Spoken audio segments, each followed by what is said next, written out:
Halo, selamat pagi semuanya. Bertemu lagi dengan saya, Ika Kartika. Nah, di mana hari ini kita akan membahas Kampus Merdeka tentang pembukaan program studi baru. Nah, jadi Kampus Merdeka ini merupakan bagian dari kebijakan Merdeka Belajar oleh Kementerian Pendidikan, Kebudayaan, Riset, dan Teknologi Republik Indonesia yang akan memberikan kesempatan bagi mahasiswa-mahasiswi untuk mengasah kemampuan sesuai bakat dan minat dengan terjun langsung ke dunia kerja sebagai persiapan karir masa depan. Jadi dalam rangka menyiapkan mahasiswa menghadapi perubahan sosial, budaya, dunia kerja, dan kemajuan teknologi yang pesat,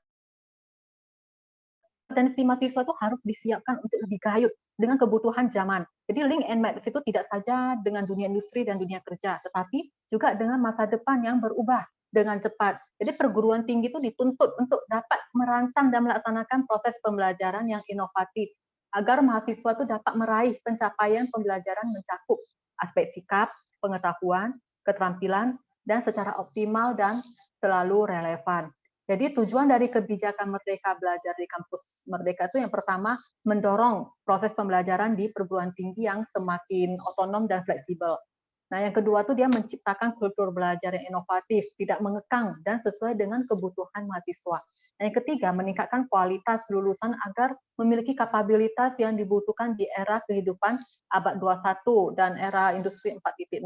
Nah, tujuan yang keempat itu dia adalah meningkatkan kapabilitas belajar mahasiswa dengan pemenuhan hak belajar mahasiswa dengan menggunakan pendekatan belajar berbasis kehidupan, kapabilitas, dan transdisipliner. Jadi tujuan yang kelima itu dia memfasilitasi hak belajar mahasiswa sesuai dengan minat dan potensi yang dimiliki. Jadi supaya bisa menjadi lulusan yang kompetitif dan berkepribadian. Jadi tujuan terakhir dari Merdeka Belajar itu dia memberikan wawasan dan pengalaman bagi mahasiswa agar menjadi lulusan yang sesuai dengan profil kelulusannya.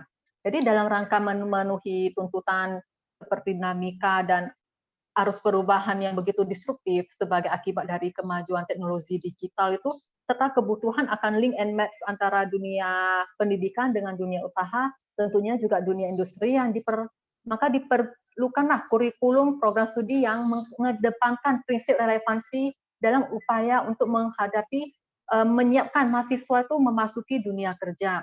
Jadi oleh karena itu perguruan tinggi yang secara operasional itu ada pada program studi dituntut untuk dapat merancang dan melaksanakan kurikulumnya itu melalui proses pembelajaran yang kreatif dan inovatif agar mahasiswa itu dapat meraih capaian pembelajaran mencakup aspek sikap, pengetahuan, dan keterampilan yang secara optimal.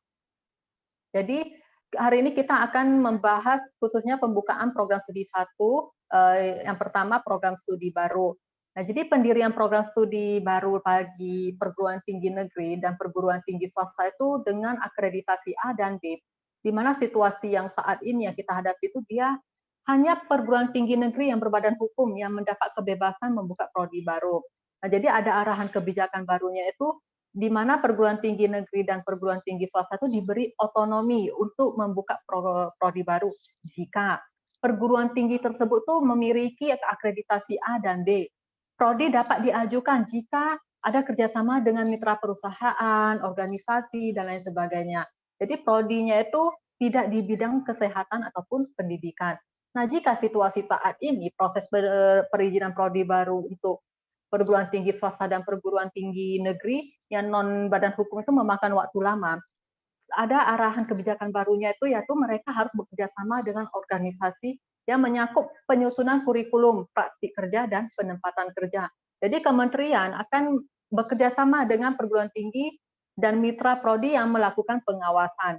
Nah, untuk situasi saat ini, jika prodi barunya itu hanya mendapatkan akreditas minimum, dia bukan C ya. Nah, jadi arahan barunya itu, prodi barunya itu otomatis akan mendapatkan akreditasi C. Jadi prodi baru yang tengah diajukan oleh perguruan tinggi berakreditasi A dan B, otomatis akan mendapatkan akreditasi C dari Badan Akreditasi Nasional Perguruan Tinggi. Nah, jadi mendirikan program studi baru itu dia ada tantangannya, pasti ada ya tantangannya. Jadi tantangannya itu dia perguruan tinggi itu dia sulit menjawab kebutuhan dunia industri dengan membuka prodi baru. banyaknya kurikulum prodi yang kontennya itu bersifat teoritis. Terus banyak prodi yang belum bisa bersaing dengan perguruan tinggi kelas dunia.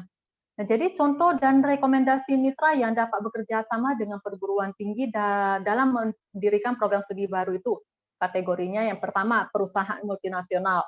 Nah, dia sudah perusahaan besar dunia yang sudah daftar di Fortune 500. Nah, contohnya Royal Dutch, Nestle, Toyota. Nah, kalau kategori perusahaan teknologi global, dia tuh reputasinya tuh sudah sangat baik seperti Google, Apple, Amazon ya. Nah, kalau kategori startup teknologi, dia tuh sudah mengumpulkan dana yang minimumnya itu udah 50 juta US. Contohnya Tokopedia, Traveloka, Gojek ya. Nah, kalau kategori organisasi multilateral itu dia contohnya seperti PBB, Bank Dunia gitu ya. Nah, jadi kategori BUMN dan BUMD, badan usaha milik negara berskala di tingkat nasional itu contohnya dia seperti PLN, BRI, Pertamina ya.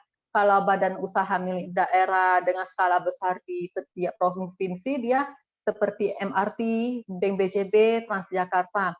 Jadi ketentuan terkait pembukaan program studi oleh perguruan tinggi Indonesia itu sudah diatur di dalam Permendikbud. Nah, di mana secara umum pembukaan program studi akademi itu dia dapat dikategorikan dalam 5 bentuk usul pembukaan program studi. Yang pertama itu dia pembukaan program studi akademi, dia bersamaan dengan pendirian perguruan tinggi. Yang kedua itu dia sebagai penambahan jumlah prodi, jumlah program studi pada perguruan tinggi yang sudah berdiri. Yang ketiga itu dia sebagai penambahan program studi akademik bersamaan dengan penambahan nama program studi akademiknya. Nah, yang keempat itu dia programnya itu bersamaan dengan proses perubahan perguruan tinggi swasta yang berupa penggabungan, penyatuan, dan perubahan bentuk. Nah, yang terakhir itu dia program studi akademik oleh perguruan tinggi dengan peringkat akreditasi yang baik sekali, akreditasi unggul, akreditasi B, akreditasi C yang melalui kerjasama. Nah, jadi bentuk-bentuk kegiatan pembelajaran di kampus di kampus Merdeka Belajar ini nanti dia ada beberapa bentuk kerjasama, contohnya kita ambil 8 bentuk kerjasama ya, kegiatan kerjasama. Yang pertama itu dia pertukaran pelajar atau mahasiswa. Jadi dia dapat mengambil kelas atau semester di perguruan tinggi luar negeri maupun di dalam negeri berdasarkan perjanjian kerjasama yang sudah dilakukan. Nah, yang kedua itu dia magang atau praktik kerja, seperti kegiatan magang di sebuah perusahaan, yayasan yang nirlaba ya, organisasi multilateral, institusi pemerintah, ataupun perusahaan yang baru dirintis. Jadi yang berikutnya itu dia asisten mengajar di satuan pendidikan seperti mengajar di sekolah. Nah, jadi ini kegiatan sosial untuk sebuah yayasan atau organisasi kemanusiaan yang sudah disetujui perguruan tinggi, baik di dalam negeri maupun di luar negeri. Nah, berikutnya tuh dia penelitian atau riset. Jadi kegiatan riset akademik itu baik sains maupun sosial humaniora, itu yang dilakukan di bawah pengawasan dosen dan atau penelitinya. Jadi yang berikutnya proyek kemanusiaan, di mana kegiatan proyek untuk sebuah yayasan atau organisasi kemanusiaan itu dia sudah disetujui perguruan tinggi, baik di dalam maupun di luar negeri. Jadi yang berikutnya kegiatan wirausaha. Nah, jadi mahasiswa itu dapat mengembangkan kegiatan wirausahanya itu secara mandiri. Dia dapat dibuktikan dengan penjelasan proposal kegiatan wirausahaan dan bukti transaksi konsumennya ataupun gaji pegawainya ya. Nah, berikutnya itu dia studi proyek. Studi proyek atau independen ya, di mana mahasiswa itu dapat mengembangkan sebuah proyek itu berdasarkan topik sosial khusus yang dapat dikerjakan bersama-sama dengan mahasiswa lainnya. Nah, yang terakhir itu proyek di desa atau membangun desa, kuliah kerja tematik ya. Jadi dia berupa proyek sosial untuk membantu masyarakat di pedesaan atau daerah terpencil dalam membangun ekonomi rakyat, infrastruktur. Nah, jadi kesimpulan dari Merdeka Belajar ini dia sudah memiliki landasan hukum yang jelas. Jadi dia undang-undangnya sudah jelas ya, ada di undang-undang dan ketentuan hukum lainnya. Nah, dia sudah ada bentuk-bentuk kegiatan pembelajaran. Nah, syarat pembentukan prodinya itu juga sudah ada. Jadi Merdeka Belajar itu dia merupakan program kebijakan yang dicanangkan oleh Menteri Pendidikan dan Kebudayaan Republik Indonesia untuk mengembalikan sistem pendidikan nasional kepada esensi-esensi undang-undang dengan memberikan kebebasan kepada sekolah, guru, dan murid untuk bebas berinovasi. Jadi mereka bebas untuk belajar dengan mandiri dan kreatif, di mana kebebasan berinovasi ini dia harus dimulai dari guru sebagai penggerak pendidikan nasional.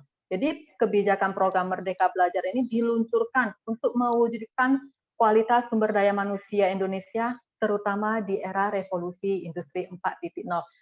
Nah, pembahasan Kampus Merdeka sampai di sini semoga bermanfaat untuk semua rekan-rekan sekalian ya. Nah, jadi kita sampai ketemu lagi di pembahasan berikutnya. Terima kasih, Namo Buddhaya.